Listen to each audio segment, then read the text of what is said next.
And today we're going to learn more about the high rate communication system from Diego Serna. He is one of the CATO officers here in the International Space Station Flight Control Room. Diego, I'll get you to start by telling me what a CATO is. What parts of the station's system are you responsible for? Yes, we basically manage and troubleshoot all the onboard ISS communication systems. Basically, these systems are the audio and video system, which basically distribute audio and video throughout the space station. We also manage the S-band system, which is our primary form of communication with the crew. We use the two space to ground voice loops, as well as command and telemetry through that system. We do also manage the ultra high frequency system, which is used for a command link between the station and the crew during a spacewalk.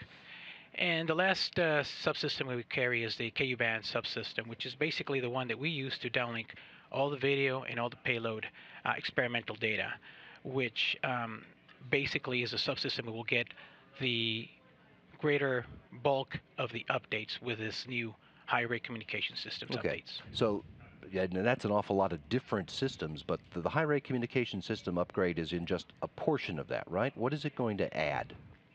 Well, basically, like I said, the K-band system will be the primary system that gets upgraded. But for the most part, as the upgrades go, we will basically be adding two additional space to ground voice, so we can talk to the crew. We currently have two. We'll go to four. We will add two more video channels to downlink all the video that we have. Currently, we have four. We'll go to up to six. We will also have the capability to downlink up to 64 different experiments at one time. Currently, we only can do 8. Uh, Wow.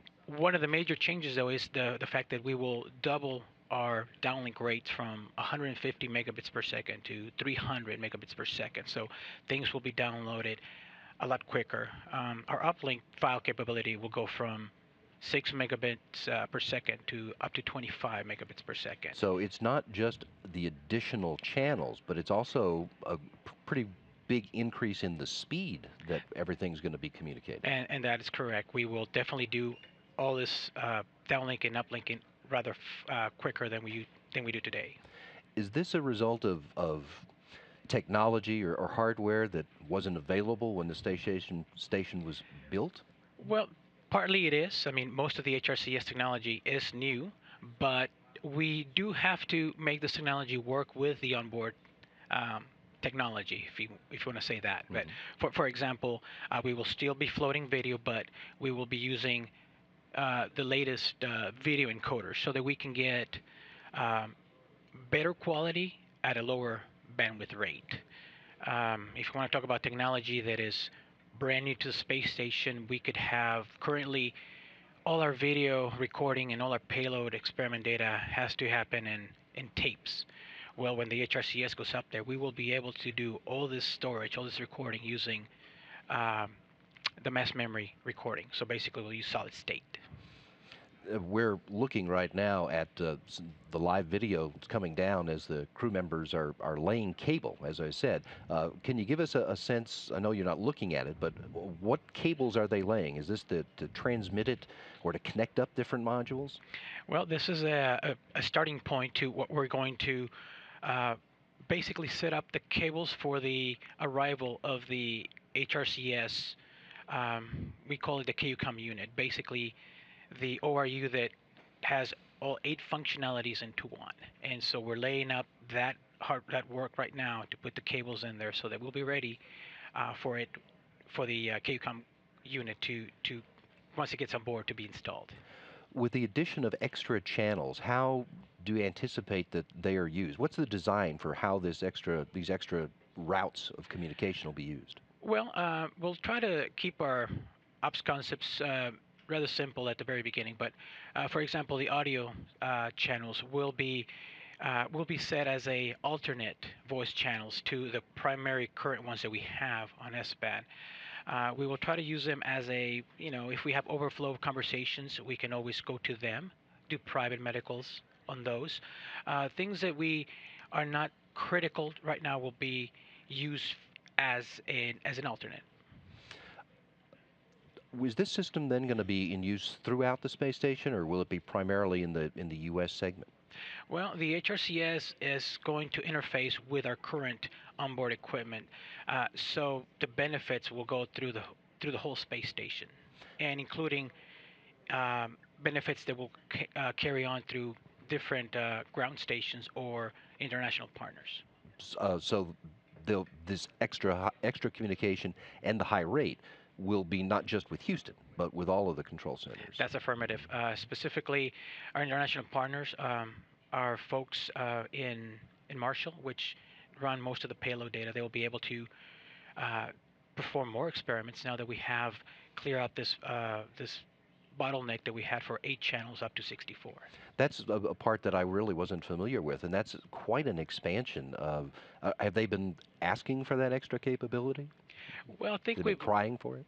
well, I think we've known for a while now that there is a limit in channels that we currently have. We've basically been somewhat at a max for a while now, so I think the HRCS comes at a time that it's going to be at a perfect time where we can now expand and start doing more experiments as the station evolves into that type of space station. And a station with more labs and more crew members that are doing more science. That's correct. Is all of the hardware on board just waiting to be installed now? Well, there's several units that are critical in the path of the HRCS activation. Currently, we have automatic payload switch, which is a ORU unit that's fully installed, has been upgraded, and it's currently working with the current onboard equipment, the legacy equipment. We are still waiting for the KUCOM unit, which has the bulk of the updates to get up there and get installed. Uh, Probably in the next couple of months it will be on board. And when do you foresee the system being installed and ready to flip the switch and be operational? Well, currently our timeline is to have the HRCS fully operational by late October of this year. Okay. There, the other thing that occurred to me is that as you listen to the communications between the station and the ground, you hear sometimes people are talking at the same time on multiple channels already with just two. If you're going to add space to ground channels, you're going to add extra video channels. Are there going to be new protocols for how that's used so all the new capability isn't stepping on top of each other? Well, we do know there's always a learning curve in when we have new technology and new things to use for. But currently, I believe our ops concept, which is to maintain our current, for example, onboard audio channels as the primary channels and using the additional ones as alternate as to feed any overflow conversations to it, probably will ease on the transition. Okay.